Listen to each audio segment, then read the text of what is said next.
बिस्मिल्लाहिर्रहमानिर्रहीम। अस्सलामुअलैकुम मोहतरम नाज़रीन। हज़रत साद बिन अबी वक़ास रज़ी अल्लाह ताला अन्हो बदरी और अशरम मुबशरा सहाबी हैं। वही के नज़ूल के बाद बिल्कुल ही इब्तदाई दिनों में हज़रत अबू बकर सदीक़ की तरगीब पर इस्लाम ले आए और इस तरह साबिकीन अवलीन में शामिल हुए। आप रज़ी अल्लाह ताला अन्हो हज़ूर सल्लल्लाहु अलैहि वसल्लम के ननियाली ख़ानदान से थे, इसलिए आप सल्लल्लाहु अलैहि वसल्लम के मामू कहलाते थे। हज़रत साद बिन अबी वक़ास को अपनी माँ से बहुत मोहब्बत थी, लेकिन जब उन्होंने साद के इस्लाम लाने का सुना तो बड़े जतन किए कि किसी तरह साद वापस बुतों की इबादत की तरफ आ जाए। जब ना माना तो आखिरी हरबे के तौर पर ऐलान कर दिया कि जब तक मेरा बेटा पुराने दीन की तरफ नहीं आता मैं कुछ नहीं खाऊंगी और कुछ नहीं पीऊंगी, चाहे मेरी जान ही चली जाए। हज़रत साद बड़े परेशान हुए, बार बार आकर कहते कि आप खाना खा लो, लेकिन माँ भी किसी तरह मानने को तैयार न थी। अब माँ को भी नाराज़ नहीं कर सकते थे और हजूर सल्लल्लाहु अलैहि वसल्लम का साथ भी नहीं छोड़ सकते थे। करें तो क्या करें, कुछ समझ नहीं आ रही थी। आखिरकार उन्होंने एक फ़ैसला लिया। माँ के पास आए और बोले, माँ तुम कुछ खा लो। माँ ने फिर वही शर्त रख ली कि पुराने दीन की तरफ लौट आओ। उस पर आपने कहा, माँ मैं आपकी ये बात नहीं मान सकता। अगर आपके जिस्म में 100 जाने हों और एक एक करके मेरे सामने आपके जिस्म से अलग होने लगें, फिर भी मैं इस्लाम को नहीं छोड़ूंगा। अब आपकी मर्ज़ी है, कुछ खाएं या ना खाएं। माँ अपने बेटे की आंखों में मौजूद सच्चाई को जान गई कि अब ये किसी तरह इस्लाम से फिरने वाला नहीं, लिहाजा उन्होंने खाना पीना शुरू कर दिया। हजूर सल्लल्लाहु अलैहि वसल्लम ने साद बिन अबी वक़ास के मुतल्लिक फरमाया, तीर बरसाओ साद, तुम पर मेरे माँ बाप कुर्बान हैं। साद बिन अबी वक़ास बयान करते हैं कि अरब में सबसे पहले अल्लाह के रास्ते में मैंने तीर अंदाजी की थी। इब्तदाई इस्लाम में हम नबी करीम सल्लल्लाहु अलैहि वसल्लम के साथ इस तरह गज़वात में शिरकत करते थे कि हमारे पास दरख्त के पत्तों के सिवा खाने के लिए कुछ भी ना होता था।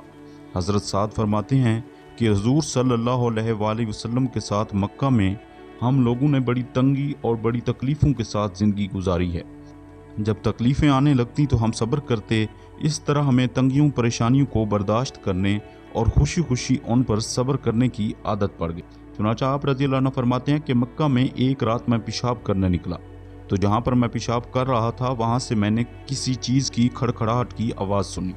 गौर से देखा तो वो ऊँट की खाल का एक टुकड़ा था, जिसे मैंने उठा लिया, फिर उसे धोकर जलाया और फिर उसे 2 पत्थरों के दरमियान रख कर पीस कर सफूफ सा बना लिया। फिर उसे फांक कर मैंने पानी पी लिया और मैंने 3 दिन इसी पर गुजारे। रसूलुल्लाह सल्लल्लाहु अलैहि वसल्लम ने फरमाया, ऐ अल्लाह, साथ जब तुझसे दुआ करें तो उनकी दुआ कबूल फरमा। हज़रत आयशा रज़ी अल्लाह ताला अन्हा ने फरमाया, मदीना मुनव्वरा आने के बाद एक रात रसूलुल्लाह सल्लल्लाहु अलैहि वसल्लम बेख्वाबी में मुब्तला हो गए। आपने फरमाया, काश मेरे साथियों में से कोई नेक शख्स आज रात मेरा पहरा देता। हज़रत आयशा रज़ी अल्लाह अन्हा ने कहा, अभी हम इसी हाल में ही थे कि हमने हथियारों के आपस में टकराने की आवाज़ सुनी। आपने फरमाया, ये कौन है? उन्होंने कहा, साद बिन अबी वक़ास। रसूलुल्लाह सल्लल्लाहु अलैहि वसल्लम ने उनसे फरमाया, आप कैसे आए हैं? उन्होंने कहा, मेरे दिल में रसूलुल्लाह सल्लल्लाहु अलैहि वसल्लम के मुतल्लिक अंदेशा पैदा हुआ तो मैं आया हूँ ताकि आपका पहरा दूँ। रसूलुल्लाह सल्लल्लाहु अलैहि वसल्लम ने उनके लिए दुआ की, फिर आप सो गए। आप चंद साथियों के साथ एक रोज़ मक्का की पहाड़ियों के दरमियान इबादत में मसरूफ़ थे। इत्फाक से कुफार की एक जमात वहाँ आ निकली, इस्लाम का मजाक उड़ाने लगे।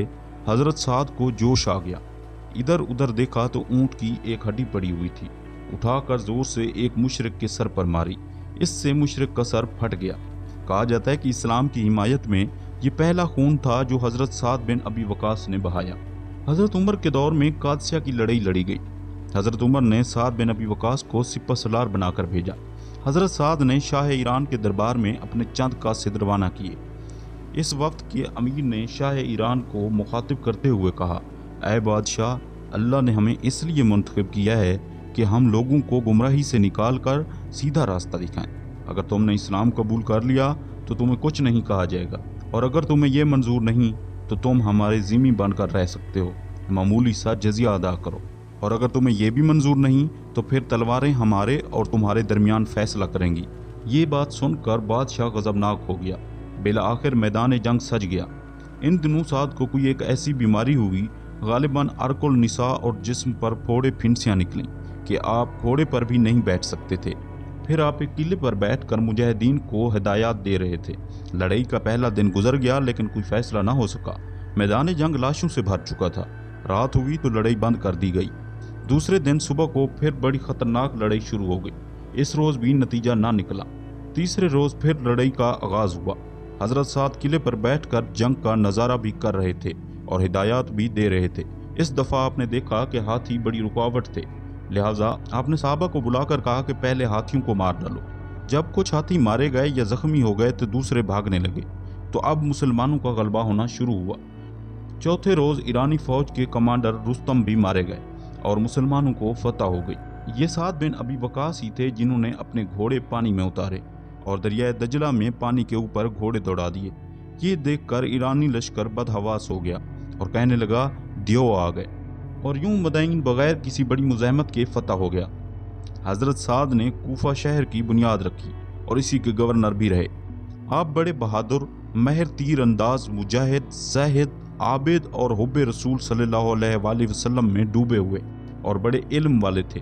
حضرت عمر نے خلافت کے لیے جن 6 آدمیوں کے نام دیے، ان میں سے ایک سعد بن ابی وقاص بھی تھے۔ تاریخ وفات میں اختلاف ہے، تاہم ایک مشہور قول کے مطابق آپ کی وفات 55 ہجری میں ہوئی۔ اللہ تعالیٰ سے دعا ہے کہ اللہ تعالیٰ ہمیں صحابہ کرام کے نقش قدم پر چلنے کی توفیق عطا فرمائے۔ آمین ثم آمین۔